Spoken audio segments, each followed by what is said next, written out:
Barak Yahweh, Barak Yahweh Shah, Yahweh Bahashim, Yahweh Shah, Bahashim, Bahakadash. All praises, honor, glory, love, respect, faith, and power, and trust, and all credit to my Heavenly Father, Yahweh, and my Heavenly Big Brother, Yahweh Shah. Thank you so much for what you're doing, what you're going to do. Double honors to the apostles and elders and bishops of GMS, Great Millstone, who I learned from, and all the men scattered all over the world, teaching this truth and none but the truth in the name, spirit, and the power of Yahweh Bashim, Yahweh Shah. Trying to put a spiritual bug in your Hebrew Israelites' ears. You so-called blacks, Latinos, Hispanics, Native Americans, Seminole Indians, and you speckled birds. And what is a speckled bird? That'd be a Hebrew Israelite that look like some heathen nations, like, for example, a Hebrew Israelite that look like a so-called white person, so-called Chinese person, etc., etc. Got some videos lined up about, what is this? France blocks social media access. Yeah, they block social media if you are under 15 years old. So they're gonna go for more than that, and it's gonna be, hey, other countries gonna adopt the same stuff, and it's gonna lead to that family work. Because what do you think this truth? What do you think this truth flows through? Social media, the internet, and YouTube is social media. But yeah, they're gonna do something. Anyway, I got some other videos related to tech and internet and surveillance. I'm going to play these videos. I'm going to get into the scripture my best ability, say whatever God say through the spirit and power, Yahweh Bashim Yahweh Shah, the Holy Spirit, the Kurahak Kodash, Lord willing to be on me, let's get it. And by the way, I haven't watched none of these videos, so I don't even know what to expect when I'm going to play it. But anyway, let's get it. France has become the first EU country to announce restrictions on social media use for young people amid growing awareness of the dangers such apps pose for developing minds. The French... Nigga. Oh, anyway. Parliament's now... And these developing minds, they out there fucking doing all kind of shit the adults do. They've been doing this shit for years. And Esau don't give a fuck about all that junk. Think he cares about your children? Hell nah. Approved a bill to stop under 15s using social media. It's due to take effect at the end of the European summer holidays. It is the first EU country to vote to ban social media for teens. French President Emmanuel Macron has championed the move and, apparently without irony, took to social media to celebrate the ban, thanking Parliament for what he called a major step forward. I didn't even know this shit was going on. But hey, that's what happens when you don't keep up on some news. There's so much shit going on. But whatever. And leading the way for Europe. Hey, soon they gonna want digital ID to be on social media. That's what was the UK tried to do. And they're gonna do it. They're gonna go back and do that shit again. I forgot what country. Let me see if there is a country that requires you to have digital ID. Probably Sweden. Shit. Which country requires their citizens to have digital ID? Digital ID. Yeah, digital. Damn, I'm saying it right. Let me start over. Damn, I'm stuttering. I don't know why. Which country recommends their citizens, or require, I meant to say. Damn, let me start over. Wow, I suck. I didn't want to say that. Which countries not recommend, I keep doing that shit. Which country requires their citizens to have digital ID to log in to social media? About time. No country currently requires a general digital ID for all citizens just to log in to routine social media. Well, anyway, it's going to happen. It's going to happen. Or you're just going to turn the internet off anyway. But the debate reflected doubts about how to enforce it and the limits it places on liberty. You know that these measures will be circumvented and that they are inapplicable. It's an excuse to impose the end of anonymity on the internet. Supporters countered those points by highlighting the negative impact of social media use. Oh, what? Because it's anti-Semitic? That's all it's really about. They first working their way small by making up bullshit excuses until the point where it's like, this shit's going to affect everybody. And then they're going to require you to get a chip or some shit. I don't know. All I can tell you, it's all about Esau, Amalek being exposed, and the truth not to be, spread out so damn widely. But you can't do nothing for the truth. No, you can't come against the truth before the. I forgot how it goes.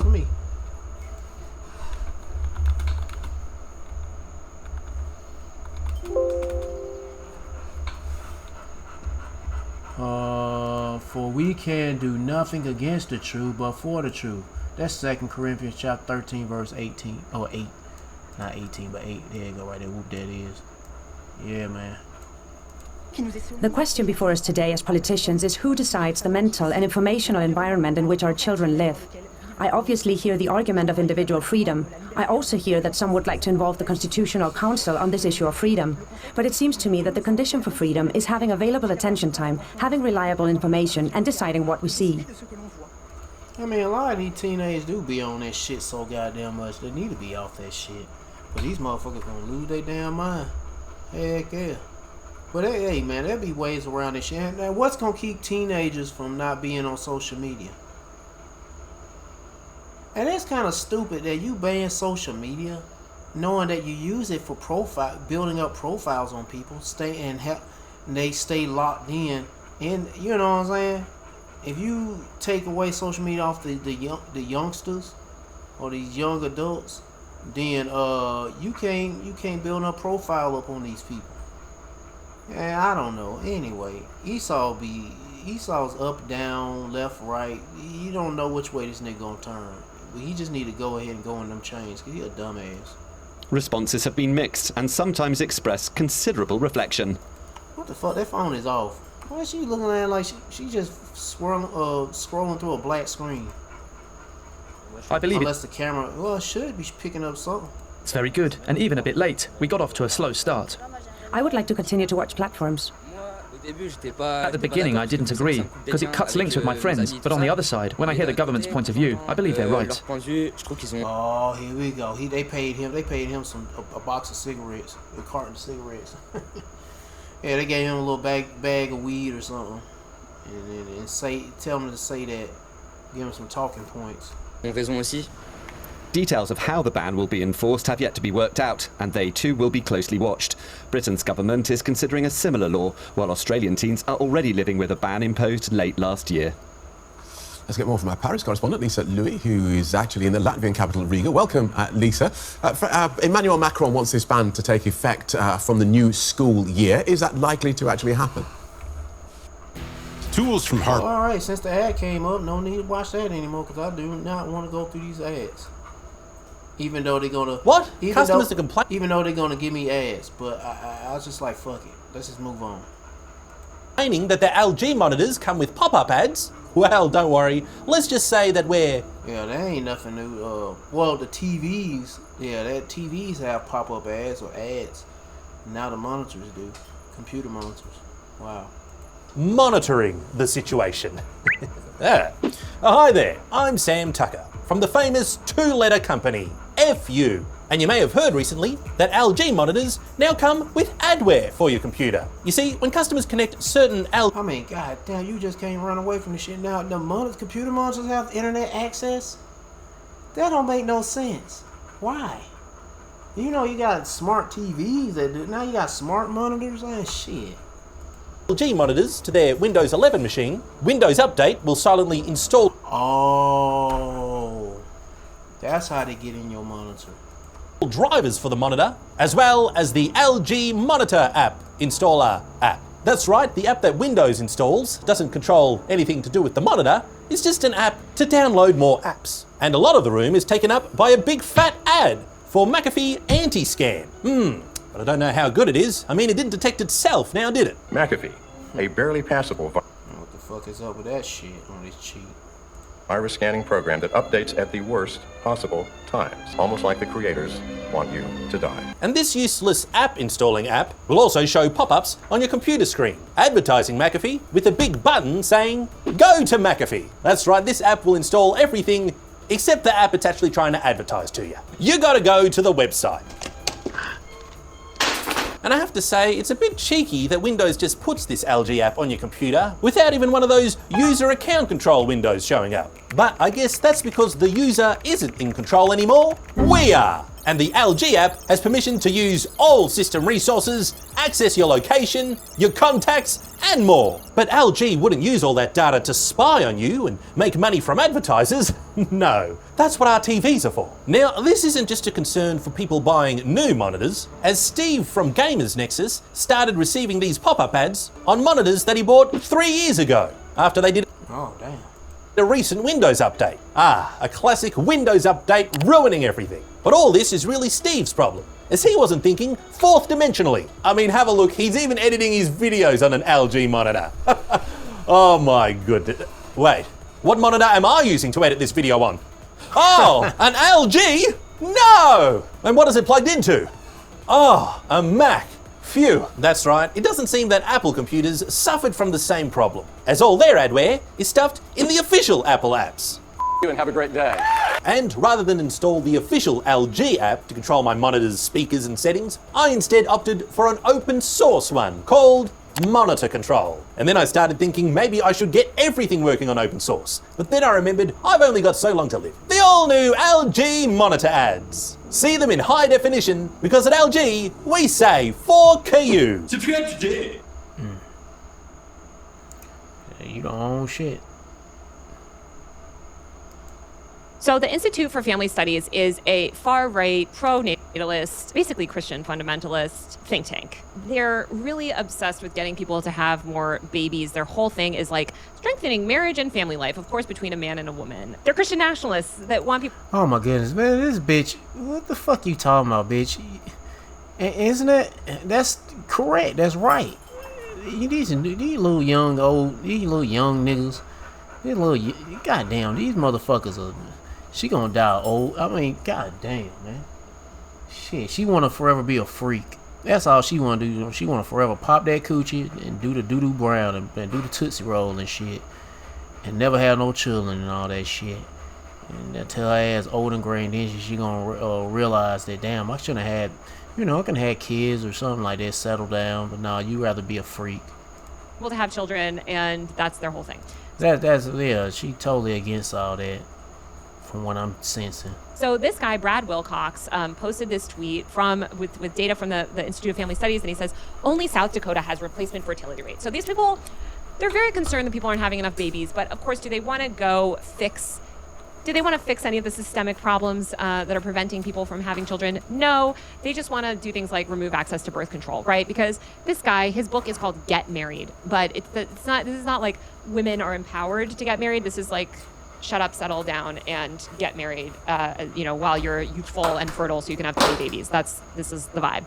Anyway, so they put out this report about how we aren't having enough babies and this is terrible and blah, blah, blah, blah, blah. And it's this nonsense about, and I love how they say children per woman. Not very gender inclusive, but again, this is a right-wing org. So anyway, they put out this announcement, and as Megan O'Rourke, who is a great reporter at Reason, noted, in their latest efforts to increase the fertility rate, the pro-natalist right now people want to restrict access to the internet on Sundays using digital blue laws. So blue laws are laws that are very popular with the Christian right, and they were originally designed to enforce Christian observance. So there are Sunday laws, basically, where you guys might know that, like, you can't buy alcohol in certain areas on Sundays. You can't do all these. Are you saying that internet closed on Sunday? Well, wait a minute. That's stupid because a lot of these dumbass Christian churches, they have services on Sunday, and they have their services online. They'll show they broadcast their service online. I don't know where it is at. What county, city, hell, I don't know, state, I don't know, but anyway. You can't do all these activities, you can't shop, a bunch of stores are closed, and the whole idea is that all of these things are closed on Sundays, or you can't do these activities on Sundays because you're supposed to be at church. You're supposed to be at church, you're supposed to be observing the Christian faith. I heard some old sayings, like some dumbass sayings, like don't wash your clothes on Sunday, you might wash your family away. Or either my mom say on the weekend. Sunday. But they got it all wrong anyway about when it comes to Sunday. It's supposed to be a Sabbath day. No, not Sunday, but anytime there's a Sabbath, which is based on the full moon, then you shouldn't be working. Yeah, you shouldn't be working. Shouldn't be drinking. I don't know what else. But not working and drinking. And in the Christian faith, Sundays are for church and for prayer and all this stuff. And so that's why we need the government, which, by the way, America is supposed to be founded on the separation of church and state, and it's clearly not. But anyway, the idea was for these laws to enforce observance of the Christian faith, and because you don't have access to these things on Sundays. So now the Institute of Family Studies is taking that further, where they basically want to block the internet on Sundays so that people will, I guess, hook up and have babies, because that's going to happen. It's really ridiculous, and ultimately this is just an effort to censor and cut off internet access for people. These are the same groups that are trying to push ID verification laws for, they're trying to push censorship. Shit, soon. It won't be just Sunday. It's gonna be a curfew on. Hell, they're gonna just turn the internet off completely at some point in time. Heck yeah. Anyway. It's Christian fundamentalism. Anyway, so in the report they say policymakers should also at least consider more creative options. Reinstituting blue laws requiring business closure on Sundays might help create more in-person community. And what about digital blue laws, which impede access to non-essential digital services? Who decides what's essential? The Christian nationalists, apparently, on certain days or at certain hours. Oh, so they're not even talking about Sundays. They just want to restrict it on certain days and certain hours, which could be a lot more than just Sunday. Could such laws be implemented? One possible vehicle might be to charge excise taxes on data usage on Sundays, or excise taxes on... Man, this ain't no... Man, shit. Christian what? Nigga, please, this shit... This is the... I don't know. I'm gonna say... This is a charade... So what you call them? A mask. That makes it seem like... I don't know. I can tell you, this is bullshit. Yeah, this is all orchestrated by Esau Edom to make it seem like this is about Christians passing laws, just to, make it seem like they're, I don't know, just anyway. On digital advertising expenditure. It's kind of hard for me to try to find the words I want to say, but I can't really say it. On Sundays, essentially encouraging platforms to nudge users offline at those times. This is insane. Also, I love how Megan makes a really good point. The Institute for Family Studies says bringing back blue laws, closing businesses on Sundays would facilitate in-person community. How? By forcing people to go to church? They do that. Don't they want people out and about in their towns? Exactly. If you close all the shops and restaurants and coffee shops, etc., on Sundays to enforce these digital blue laws, as they are saying, how is that going to increase in-person community? Now I can't meet my friends for brunch on Sunday, but it makes sense when you understand that they don't actually, when they say in-person community, they don't mean actual in-person community, they mean Christian church. So they want to close all the shops down on Sundays. They want to close the internet down on Sundays because they don't want you connecting with friends. They don't want you to be able to play Fortnite with your friends on Sundays. They want... Alright, man, this bitch getting a little whiny, man. Anyway.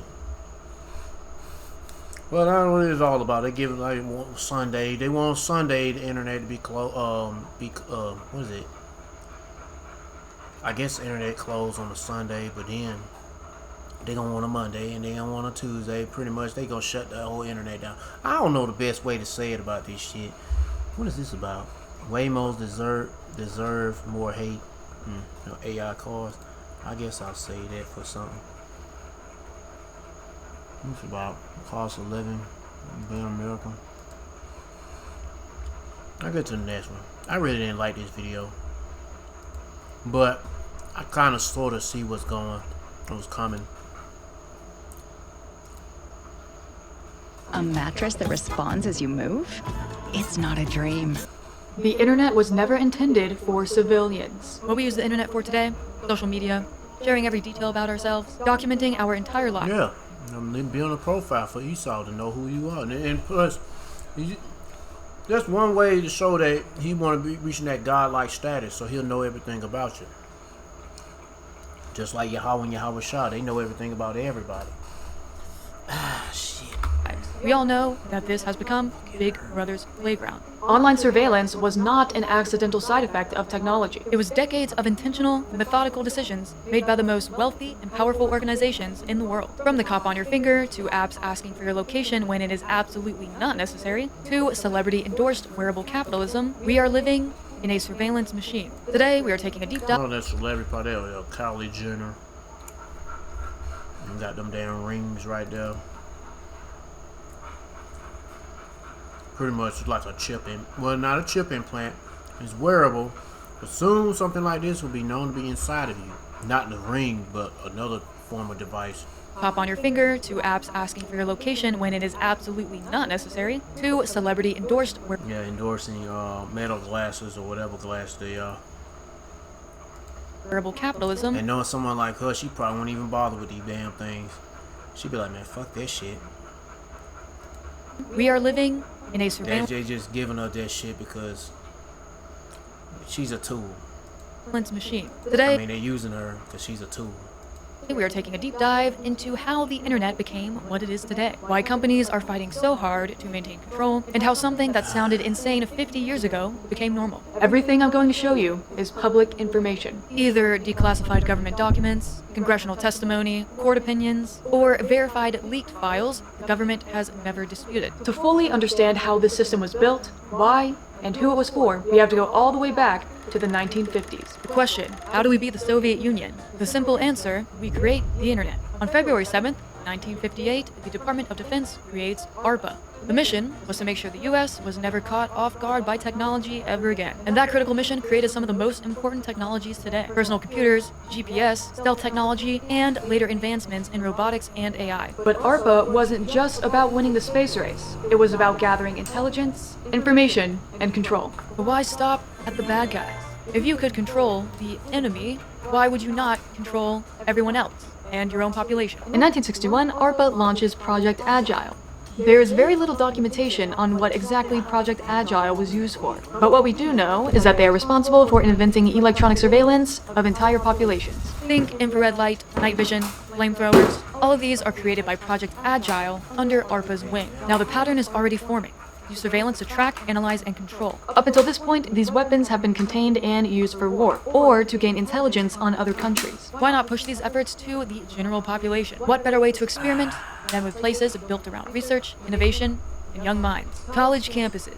Imagine it now. College. It's 1969. The summer of love. Your dorm room is decorated, you're finally out of your parents' house, and the world is your oyster. For students and researchers at UCLA, Stanford, Santa Barbara, and the University of Utah, it's just another semester. Little do they know, they're about to become guinea pigs for the early stages of the internet. ARPANET, created by, you guessed it, ARPA. ARPANET was sold to universities as a way to facilitate academic collaboration, share resources, and begin building out databases for knowledge. And this was completely revolutionary for the time. The system was designed to be fully decentralized. Shout out to my crypto bros out there. And resilient enough to survive a nuclear attack. Now this technology changed everything. Without this step, the world as we know it would not exist. Your Amazon order couldn't be delivered, your drunken Taco Bell order wouldn't magically be at your door, and you wouldn't have to feel the shame of your mom posting ugly Facebook pictures of you on your first day of school. So, what exactly was ARPA using this information for? Because the internet wasn't just a way to connect people,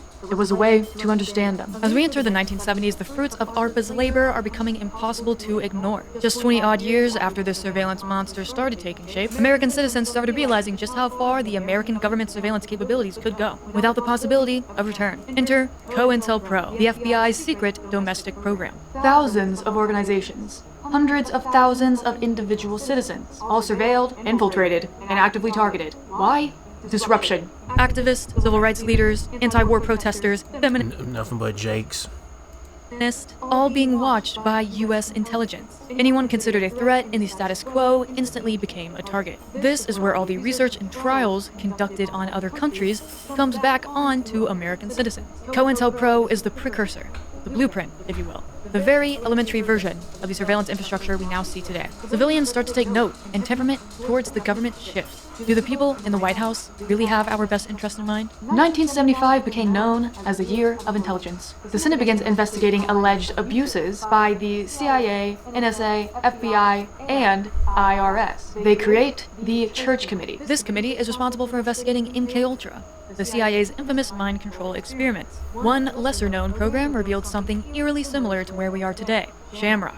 Shamrock was a program where major telecommunications companies provided the NSA with massive amounts of communication data. This was one of the first publicly confirmed examples of private companies collecting electronic data and then sharing it with government agencies, with the sole purpose of surveillance. Sound a little familiar? This marked the beginning of the end. It was public information and fully confirmed that American citizens were being surveilled by intelligence agencies. Congress responded to this knowledge.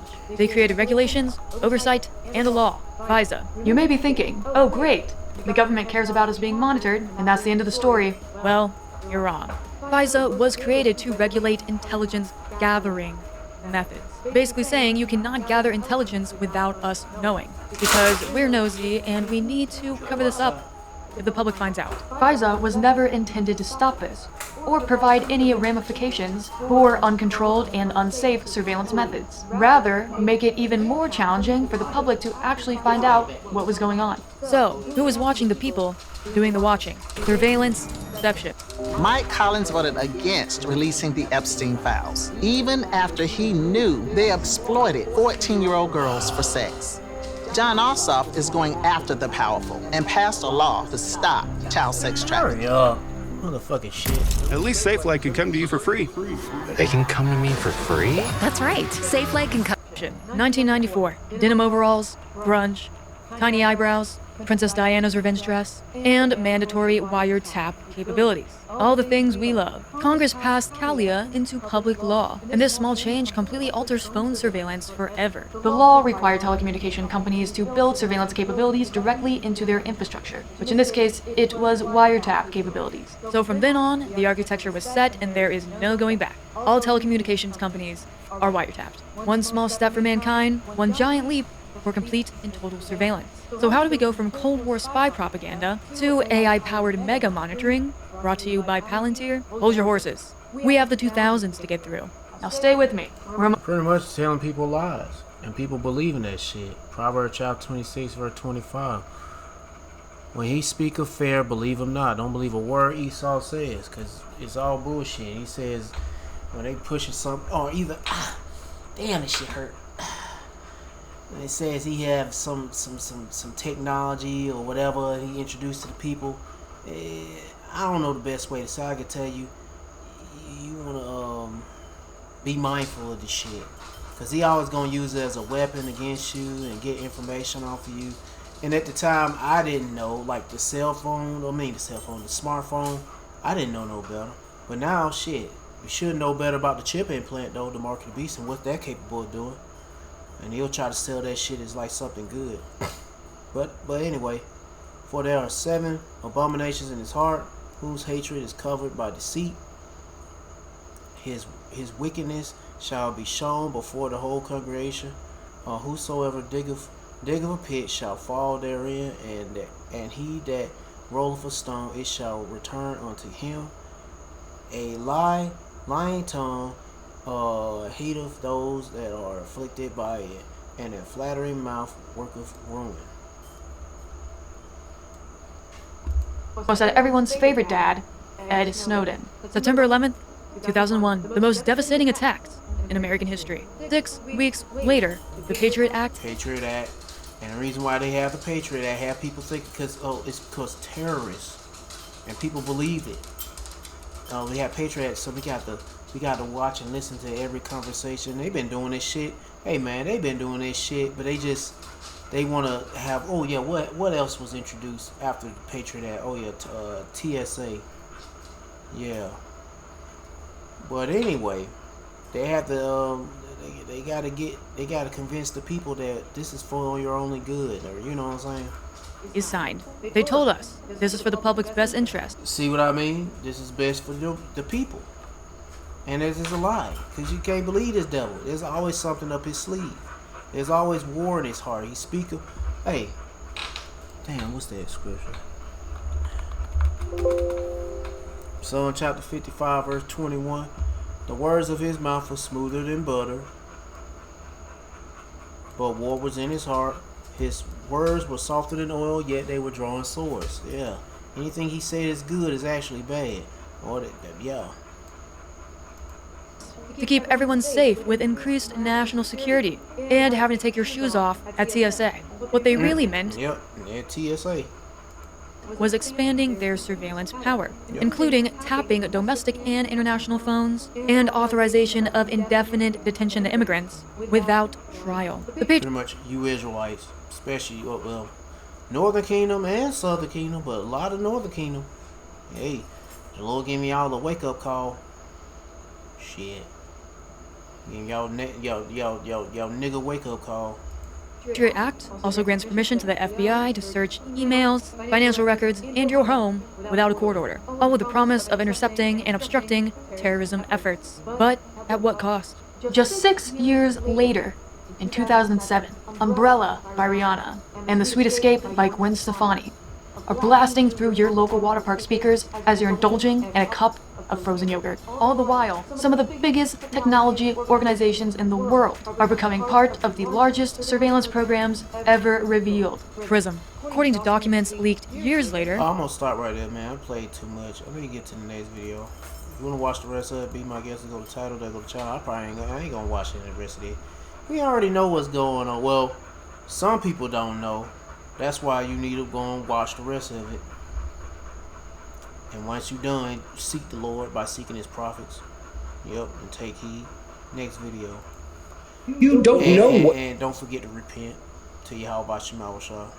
You have to hide yet, because things change and data outlives legal regimes. If you go back to pre-Dobbs, people would go and get abortion care without really thinking about the fact that data was being collected that could retroactively hurt people. AI technology continues to proliferate at breakneck speed. But while there's a lot of energy for reining in the capabilities of these big tech companies, there hasn't been a lot of discussion about regulating how the government and different entities can even use AI. Dr. Matthew Guariglia is a senior policy analyst at the EFF, and he testified to the government recently about how governments should not adopt emerging and powerful AI technologies without also adopting clear and strong safeguards. He's researched and reported extensively about how generative AI technology is being used to supercharge unconstitutional violations of civil liberties, and how government secrecy, in addition to the black box of for-profit property technology, prevents the public and lawmakers from knowing when AI models even make a mistake. So today I'm really excited to have Matthew here to talk about his work on AI and mass surveillance, and how the government is using this technology to obliterate our civil liberties, and what we can do to fight back and mitigate these effects.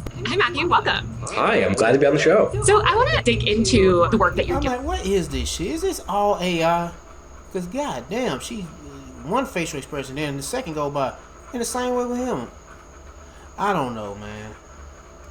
Doing around AI. I feel like there's been so many concerns, especially online, about the impact of AI in terms of the environment, the physical impact.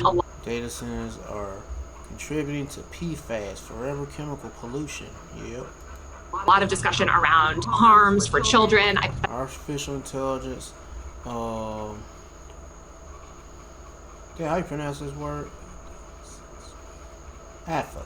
That in quotes, because I think sometimes the stories can be misleading, but you're kind of diving into something else, which is this threat of mass surveillance and how AI has really democratized mass surveillance in a lot of ways. So when did you first start digging into this issue? AI emerged on my radar as it did everybody else just in the last few years in terms of thinking about automated decision making and taking aspects of governance already that are harmful and that we understand they're harmful, things like unaccountable bureaucracy that makes decisions without a lot of transparency or accountability, or mass surveillance, which has existed for a long time, and really kind of automating those processes so they are less accountable, less democratic, and potentially can happen at a scale much larger and much faster than we're used to. Well, I'm curious if you can kind of explain how that works. I mean, I feel like we all understand, probably a lot of us have used AI for search. In your recent congressional testimony, you talked about how it's not just the scale, but the ease of use and access that this technology brings. You brought up this fact that, which I didn't know, that I guess like previously when you would do searches or the government wanted to like use certain spyware, they had to rent out entire airport hangars to store the data physically, or there was this bar for entry, I guess, for surveillance and a lot of these tools. And now obviously AI has kind of like lowered that bar. So yeah, I'm wondering if you can explain how that shift has happened and what the results are. This goes back actually longer than the existence of modern digital technologies. When you think about the growth of the FBI in the 20th century, they would collect these files and these files were big paper artifacts. They took up space. It took a long time for people to physically type them, and then you had to store them somewhere. And the FBI had airplane hangars where they were filled with filing cabinets where they kept fingerprints and files on millions of people. And if you wanted to go through and like try to find connections or think about somebody's politics, you had to like go physically there. You had to dig through the pile. You had to read 100 pages of what the FBI thought about this person. Well, back then, people was actually really working hard. And now it's a little bit more convenient and easier since now everything's digitized. And then you had to see if that linked up with another person. You had to do the same. People were really using their brain back then. Thing again. And so the barrier to entry to surveillance was quite... Now it's a little bit less of brain usage with all this computer shit. High, right? Like somebody, bureaucrats... Like, I can't even damn pronounce certain words anymore. Like, I don't know why, I guess because I'm getting old or whatever. New bodies, though. That's for sure.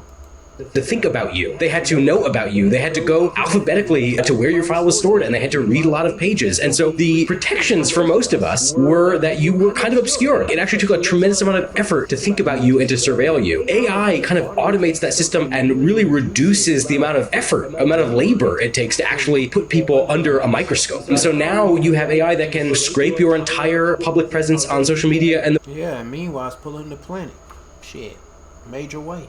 web. It could look at your friends list, who you follow. It could infer things about your politics and cross-reference that with your campaign donations or with your voting record, how often you vote. And so it could cross-reference that with data brokers selling your geolocation. So suddenly you have the ability to, without any human labor really at all, create massive dossiers on people. And it's really concerning. The dossier thing is so real. I mean, I was watching that movie, All the President's Men, about Watergate recently, and it was so bizarre to even watch the depiction of what journalism used to be like and how hard it was. Like, they had to go through the phone book at one point. I was like, oh yeah, I guess you can just Google people. Like, it is so easy now where everyone has an online footprint to dig things up. And as a journalist, of course, you spend quite a lot of time. It's not always so easy. It's much easier, right? But you still had to put together usernames, go through lots of websites, do a lot of reading. And now we have these systems that can just read for us. And you mentioned political affiliations. Can you talk a little bit more about what these AI systems can infer about a person and how that information could be used against people? Because I think a lot of people might say, well, I don't have anything to hide. That's the favorite response that people love to say is, well, I'm just living my life. So what if they know I'm a Democrat? You know, I have nothing to hide. I'm not part of one of these fringe groups. Anyway, I ain't playing no more of this. If you want to watch the rest of it, they go to the title of the video. They go to channel. Yep. Let's get to this last one. I probably ain't gonna play much of this either. Honesty has always been our policy, but the choir's new. They told you this was the land of the free. They told you your rights were unalienable: life, liberty, and the pursuit of happiness, endowed by the Creator with certain unalienable rights and protected by the Constitution. They told you your vote was your voice. They told you the dollar was sound. They told you politicians work for you. What if every single one of these promises was a lie by design? Well, they are.